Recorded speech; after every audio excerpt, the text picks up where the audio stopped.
Once you hit that $75,000 threshold, which back then was a strong, stable middle-class income, you've effectively bought yourself out of day-to-day financial anxiety. Yeah, But that's it. precisely. And the implication there is profound. The liver is the only human internal organ capable of natural regeneration of lost tissue mass. We are not talking about simple scar tissue repair. We are talking about regaining functional volume. And the magnitude of this regenerative capacity is astounding in a clinical setting. As little as 25% of a healthy liver can regenerate fully into a whole liver within a matter of months. 25. The novice only looks at the opponent's last move and is just constantly reacting.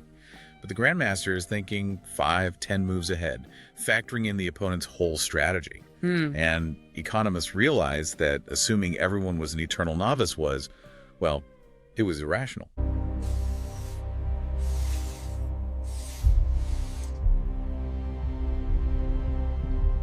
We live in a world that is, well, it's absolutely obsessed with quantification. Completely. We track our sleep, our steps, our heart rate zones, our portfolio performance, everything. But when you zoom out from all those micrometrics, what is the single ultimate measure that tells us if we are actually, succeeding at life? That is the immeasurable yardstick, isn't it? The quality of life. Right. Everyone knows what a good quality of life, or QOL as researchers call it, feels like. But trying to define it objectively for, say, a government policy or a healthcare treatment plan, that means combining rock-solid financial data with the most ephemeral, personal, subjective human feelings. It's a real intellectual tightrope walk. It is. And that's our mission today. We are taking a deep dive into the source material you provided to really unpack QOL. We want to understand the surprisingly diverse and sometimes conflicting ways that researchers and governments try to measure what makes a life worth living. We're giving you the shortcut to understanding what's truly behind those international rankings you always see in the news. And to really set the foundation for this conversation, we have to start with the globally accepted benchmark. It comes from the World Health Organization. The WHO. Right. And this definition is crucial because it immediately shows you just how massive the scope of this concept is. Okay, so let's hear the WHO definition. The WHO defines quality of life as, and I'm quoting here, an individual's perception of their position in life in the context of the culture and value systems in which they live, and in relation to their goals, expectations, standards, and concerns. Wow. Okay, when you read that, the word that jumps out is perception. Yes. It stretches so far beyond just simple economics. It's a definition that is inherently comparative and cultural. Yeah. It's not just about what you have, but how you feel about what you have relative to, your neighbor and your societal norms. Precisely. And that breadth explains why QOL is this everything concept, the single idea. It spans these vast reports on international development. It informs how we assess patient care and healthcare. Right. It drives political debate over social spending, and it even influences workplace studies on, employee retention.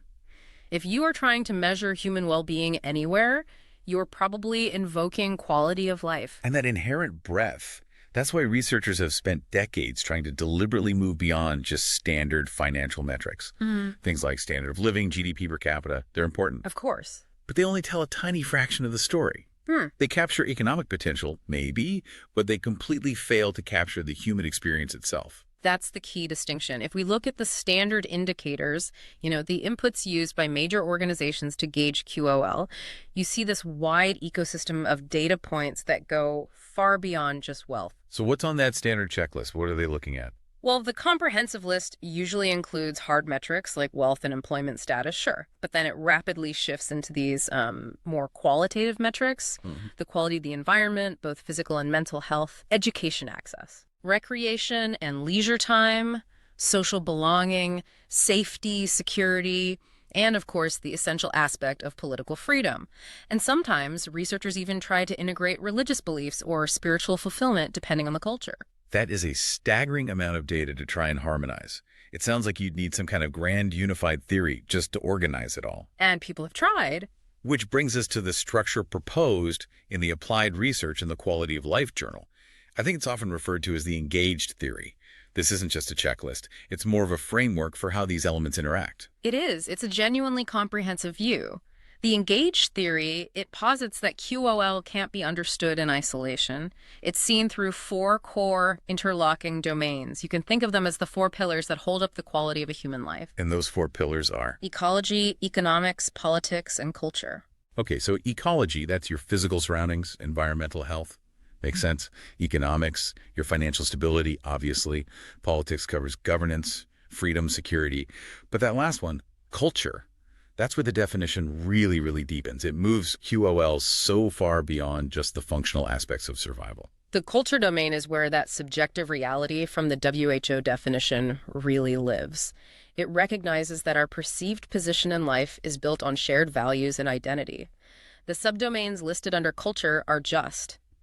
They're fascinating because they show the depth of this research. Oh, walk us through some of those subdomains. Certainly. So within culture, you find things like beliefs and ideas, which covers your moral and philosophical frameworks. Then there's creativity and recreation, so ensuring time for self-expression and leisure. So it's not just about not being poor, it's about having time to paint or play soccer. Exactly. It also includes inquiry and learning, so education and curiosity, gender and generations, addressing social equity, identity and engagement, so your self-worth and community participation. And this one is profound. Memory and projection. Memory and projection, what does that mean? It means your ability to reflect on your past and to plan for the future. And finally, well-being and health, which links back to your physical and mental status. That is incredible. The fact that memory and projection, your relationship to history and the future, is an official metric of your quality of life under this theory. It demonstrates a fundamentally humanistic approach, not a purely materialistic one.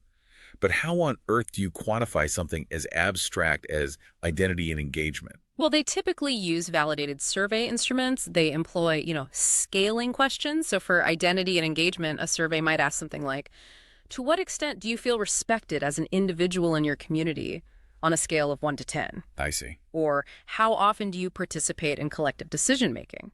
While the raw data is a number, the concept it's trying to capture is that qualitative feeling of purpose and inclusion.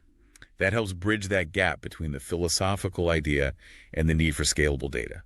But this leads us right into the biggest trap researchers face, the whole conundrum of happiness versus income. Ah, yes. We've established QOL goes beyond money, but how does the research formally separate money and happiness?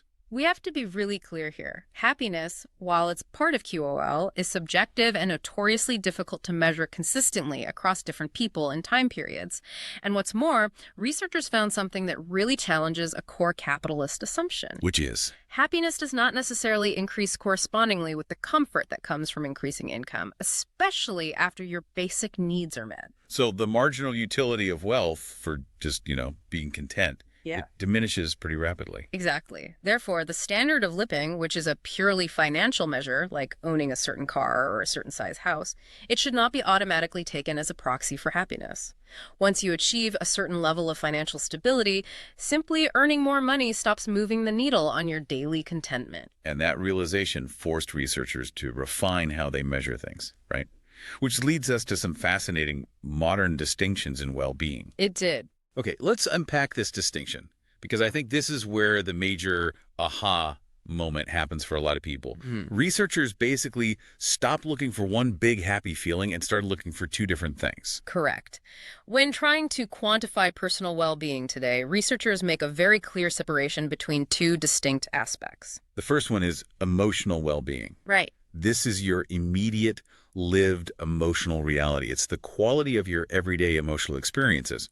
When they measure this, they're looking at the frequency and intensity of specific emotions you felt yesterday. Things like joy, stress, sadness, anger, affection. It's measured in the moment. And the second aspect is totally distinct, life evaluation. This is more of a reflective judgment.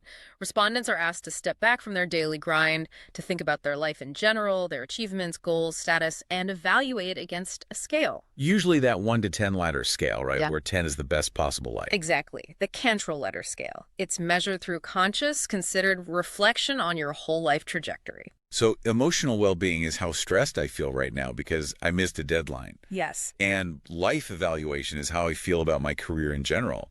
These are clearly two different mental processes. They are. And the distinction is vital because these two measurements do not track together perfectly, especially as income goes up.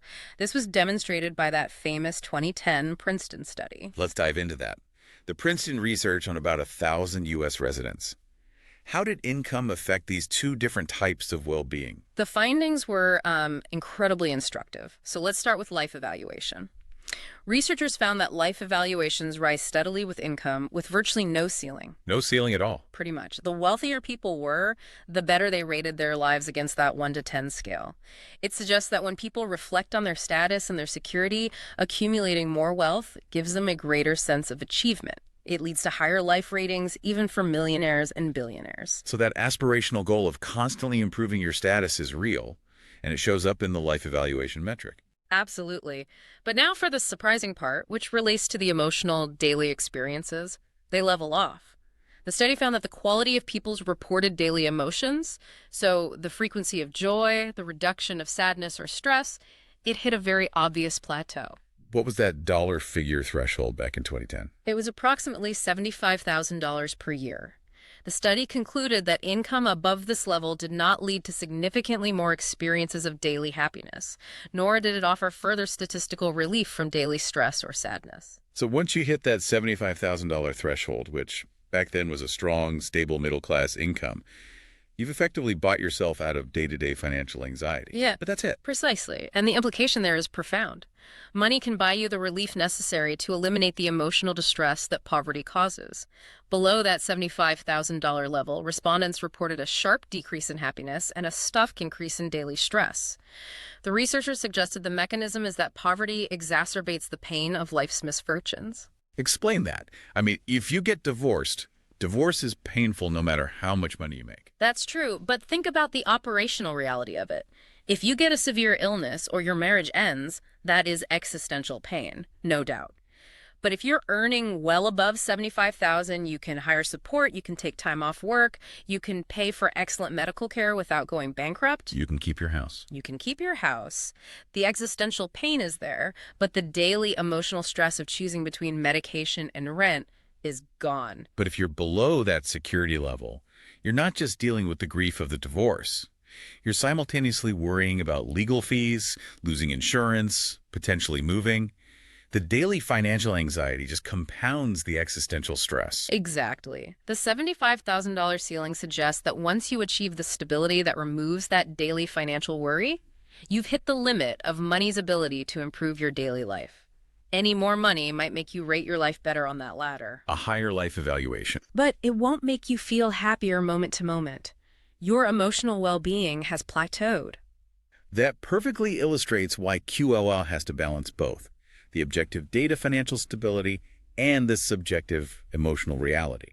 But taking these sophisticated measurements and scaling them up to compare entire countries, that's a whole different exercise in complexity. Oh, it absolutely is. When we turn to the global benchmarks, you see researchers struggling to combine all these indicators. And the different major indices, they reflect fundamentally different priorities about what a good life should even entail. Let's start with the big one, the standard, the one most commonly cited by development agencies, the Human Development Index, or HDI. The HDI is the oldest and most commonly used measure from the UN Development Program.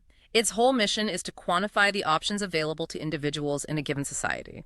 It was specifically designed to push back against that old idea that GDP alone was the measure of a nation's success. So what are the components the HDI combines? It combines three main things: life expectancy at birth, which reflects health; education, measured by mean and expected years of schooling; and standard of living, which is quantified using gross national income per capita. It's an attempt to get a three-pronged view of human capability. Exactly. But there was a recognized limitation with the original HDI, right? It was seen as measuring a country's potential development, not necessarily the actual reality for the average person. Right. If a country had massive wealth, but only for a tiny elite, the HDI score could still look pretty high. That's correct. To address this, the UN introduced a crucial update back in 2010, the Inequality Adjusted Human Development Index, or IHDI. And what does the IHDI do that the standard HDI missed? The IHDI measures the actual level of human development by accounting for inequality across those three dimensions: health, education, and income within the nation. You can think of the original HDI as the maximum level of development that could hypothetically be achieved if resources were perfectly distributed. And the IHDI shows you what's actually happening on the ground. It shows you what's being achieved when you consider the gap between the richest and poorest. If a wealthy country has a high HDI but significant internal disparities in healthcare and income, its IHDI score will drop, reflecting a lower actual quality of life for most people. That's a powerful tool. It lets policymakers see the cost of inequality in real terms. It is. Now, if we shift gears, we can look at a measure that explicitly prioritizes that subjective feeling we discussed earlier, the World Happiness Report. Okay, so this one leans into the happiness side of things. It embraces the subjective component wholeheartedly. It ranks about 156 countries by reported happiness, viewing happiness as the ultimate outcome of a high QOL. How do they calculate something so seemingly qualitative on a global scale? It's a really smart hybrid model. It relies heavily on the Gallup World Poll surveys to capture that subjective feeling, usually using the life evaluation ladder we talked about. But it combines that feeling with 6 key objective factors. And what are those 6 input? They are GDP per capita, healthy life expectancy, social support, and this is a big one, defined as having someone to count on in times of trouble. I can see how that would drive daily emotional well-being. Hugely. Then there's perceived freedom to make life choices, freedom from corruption, and generosity. It synthesizes the objective signs of a stable, healthy society with the subjective experience of feeling supported and free. That's a very comprehensive effort to bridge that objective-subjective gap. It is. But if we shift priorities again, we can move away from wealth and even immediate happiness and introduce a new variable, accountability. And that's where we find the most revolutionary metric, the Happy Planet Index, or HPI. This one really throws a wrench in the works, doesn't it? By insisting that a good life must also be a sustainable one. What makes the HPI so unique? It fundamentally reframes what success even means. While it does use standard components of well-being, the HPI includes each country's ecological footprint as a non-negotiable fundamental indicator. So it's not just about how happy and long your life is, but how efficiently you achieve that. Precisely. It calculates the efficiency with which nations convert natural resources into long and happy lives. It actively penalizes nations that achieve a high QOL at the expense of unsustainable consumption. Which means the results are transformative. Oh, completely. European and North American nations, which usually dominate the HDI and other QOL indices, they plummet down the HPI list. Their high standards of living require a massive, unsustainable ecological footprint. So who ends up at the top of the HPI list? Well, the 2012 list was led by countries like Costa Rica, Vietnam, and Colombia.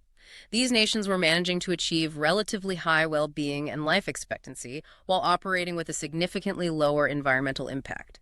The HPI forces you to ask, is a high QOL truly desirable if it consumes the ability of future generations to enjoy that same quality of life? That is a fundamental challenge to the global model of endless economic growth. Before we move on, we should briefly touch on a predecessor to these, the Physical Quality of Life Index, or PQLI. Yes, the PQLI was an important precursor back in the 70s. It was an early effort to argue that economic metrics like GNP were just insufficient. Why? The creators argued that GNP was too dependent on inflation and trade imbalances to really reflect social welfare. So they focused exclusively on the absolute basics of survival and education. Yes, where? Basic literacy rate, infant mortality rate, and life expectancy at age 1. The goal was to paint a less fatalistic picture than the economic data showed. It has largely been replaced by the HDI, but it set the precedent that QOL must be measured by social welfare, not just income. And we're still seeing this evolution today with even more specialized indices, like the Social Progress Index and the Digital Quality of Life Index. Exactly. The Social Progress Index is explicitly designed to measure social and environmental needs that GDP and HDI miss. It looks at 52 indicators covering things like access to basic knowledge, sanitation, tolerance, and inclusion. And the Digital Quality of Life Index speaks to our modern infrastructure needs. It does. It measures digital well-being across 5 pillars: internet affordability, internet quality, e-infrastructure, e-security, and e-government. It's a recognition that in the 21st century, reliable, secure, affordable internet is becoming a fundamental human need. It's integral to all the other pillars of QOL. That's a powerful overview of the macro level. Now let's bring QOL down to the ground level and see how it's applied in 2 dramatically different fields: individual health and city management. Starting with QOL in healthcare, or HRQOL. Right. When we talk about health-related quality of life, the focus shifts completely from national averages to the unique individual patient experience. HRQOL is not just about measuring if a patient is alive. It's an evaluation of how a specific ailment, a terminal illness, a chronic disease affects their ability to function and enjoy life. That seems like you'd need a more philosophical definition for that, and that's what the University of Toronto's Quality of Life Research Unit tried to provide. They did. Their model defines QOL in this context as the degree to which a person enjoys the important possibilities of his or her life.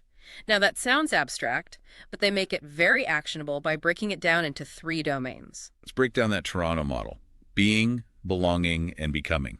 Okay, so being focuses on the individual's core identity, who you are.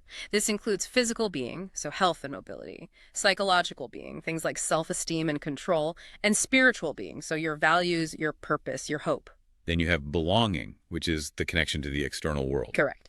Belonging is how you're connected to your environment. This covers physical belonging, like your home and neighborhood, social belonging, your relationships and family support, and community belonging, so access to resources, engagement in work, or education. And finally, the domain that addresses personal growth, which disease can so often restrict: becoming. Becoming relates to achieving your personal goals and aspirations. It's about the future. This has 3 parts. Practical becoming, like daily tasks and work. Leisure becoming, so hobbies and relaxation. And growth becoming, which is about learning and adapting. That framework allows a doctor to gauge the holistic impact of a treatment.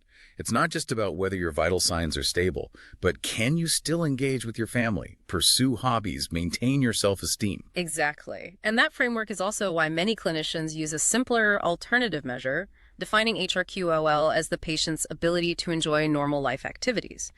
It's a focus on function as a proxy for QOL. Can the patient dress themselves? Can they interact socially? Can they work? Now let's scale that concept up to the community level. QOL in urban livability and crime. QOL is the central yardstick used by economists and politicians to measure the livability of a city. Right, those livability rankings you see, the ones that often put a city like Vienna at the top, they combine objective data infrastructure, public transit, with subjective resident satisfaction surveys. They're designed to inform urban policy. But within urban policy, especially around safety and crime, QOL takes on a very specific and highly controversial meaning. This brings us to the sociological argument known as the broken windows theory. The broken windows theory, first put forward by James Q. Wilson and George Kelling, is based on a deceptively simple idea that if minor signs of disorder are left unaddressed, they create an atmosphere that invites more serious crime. So we're talking about things that degrade a neighborhood's quality of life: litter, broken streetlights, graffiti, public drinking, minor stuff. Exactly. The core assertion is that these visible signs of decay, they signal to residents that the community lacks social controls, that the authorities don't care. If one broken window is left unfixed, the neighborhood starts to assume that disorder is tolerated, and people who might commit serious crimes see the area as, ripe for the picking. This theory had massive real-world implications, particularly in American cities during the 1990s. Oh, absolutely. The most famous implementation was in New York City in the mid-90s under Mayor Rudolph Giuliani and Commissioner William Bratton. They enacted these aggressive zero-tolerance policies. What did that mean in practice? It meant strictly policing minor quality-of-life crimes like turnstile jumping, aggressive panhandling, public urination. The argument was that by aggressively addressing these small signs of disorder, they were improving the quality of life for everyone and preventing larger crimes from happening. And crime rates did fall dramatically across the U.S. during that time. They did. However, this approach has faced significant and I think necessary criticism. Critics argue that zero-tolerance policies, by refusing to treat cases individually, lead to disproportionately harsh penalties for minor infractions, and that those policies disproportionately affect certain demographic and minority groups. It's the ultimate balancing act of QOL, isn't it? You're improving one group's subjective feeling of security and cleanliness, but potentially degrading another group's quality of life, their freedom, their exposure to the justice system. That is the tension, exactly. It's a powerful demonstration that a policy aimed at improving QOL for the average person can simultaneously introduce significant harm to the QOL of the marginalized. Finally, let's look briefly at QOL in international development. We've touched on it with the HDI, but how do major organizations formally use QOL to structure their missions? Well, for massive institutions like the World Bank, QOL is intrinsically tied to the concept of poverty. Their stated goal is working for a world free of poverty, and they define poverty as a low quality of life. So it's not just a lack of money. No, they define it as a lack of basic human needs. Food, water, shelter, access to education, healthcare, and critically, freedom and the opportunity for employment. So for them, every poverty reduction program is, by definition, a QOL improvement initiative. That makes sense. But you see a fundamental difference when you look at many non-governmental organizations or NGOs. While the World Bank focuses on national economic policy, many NGOs work on a micro level, focusing on improving QOL for specific individuals or communities. Like child sponsorship programs. Precisely. They provide material aid, access to water, education, directly to a specific person or family. It's a shift from a statistical abstraction to a lived reality. It aligns perfectly with that subjective individual perception in the WHO definition. And this emphasis on an individual's basic rights to health, food, shelter, it's become a bigger part of international politics, too. It has. Stressing human security, measured by these QOL factors, has become a way for global health and human rights concerns to gain more political presence on the international stage. It creates a moral imperative. Okay, let's try to synthesize what we've uncovered in this deep dive. Yeah. We started by defining quality of life as this mix of objective reality and subjective perception. It has to be more than just wealth. We saw how the engaged theory expanded that into 4 core domains: ecology, economics, politics, and culture, with cultural elements like identity and memory being official metrics of a good life. And we established that modern distinction between our daily emotional reality, our emotional well-being, and our thoughtful assessment of our life evaluation. The key data point there was the $75,000 threshold, Right. which showed that while more money helps you rate your life higher, it stops buying you out of daily emotional distress once basic financial security is achieved. And globally, we saw that the definition of QOL depends entirely on the criteria you choose. The HDI prioritizes potential and education. The World Happiness Report prioritizes social connection, and the Happy Planet Index reframes everything by insisting on environmental sustainability. Finally, we looked at QL in practice. We saw how the Toronto model guides healthcare professionals to measure the holistic impact of disease, and how in cities, theories like broken windows attempt to mandate a higher quality of life, which leads to profound policy changes and ongoing debate. It just confirms that QOL is this dynamic, shifting, sometimes contradictory concept. What a nation measures with an index like the IHDI is often distinct from what an individual feels moment to moment. The challenge is always how to align those two perspectives without losing depth. And that leads us to our final provocative thought for you to mull over. We mentioned that one method for measuring happiness, the day reconstruction method, has declined in use. Right. That's the one where subjects meticulously recall their previous day and describe their mood during each activity. It provided incredibly nuanced data, a real depth of insight into where people felt joy or stress. So why did it decline? Because it required significant effort and thoughtful interpretation from the respondents. It was essentially abandoned for being too effortful and not as scalable as, say, a single 1 to 10 life evaluation question. So here's the question we want to leave you with. Since researchers often prioritize simple, fast, scalable data, what does that say about the trade-off we're all accepting? Do we, as a society, knowingly sacrifice true understanding of individual, detailed, lived experience for the sake of easily repeatable, quick, but potentially surface-level data? Something to ponder as you reflect on your own position in life and what truly contributes to your own quality of life. We will catch you on the next Deep Dive.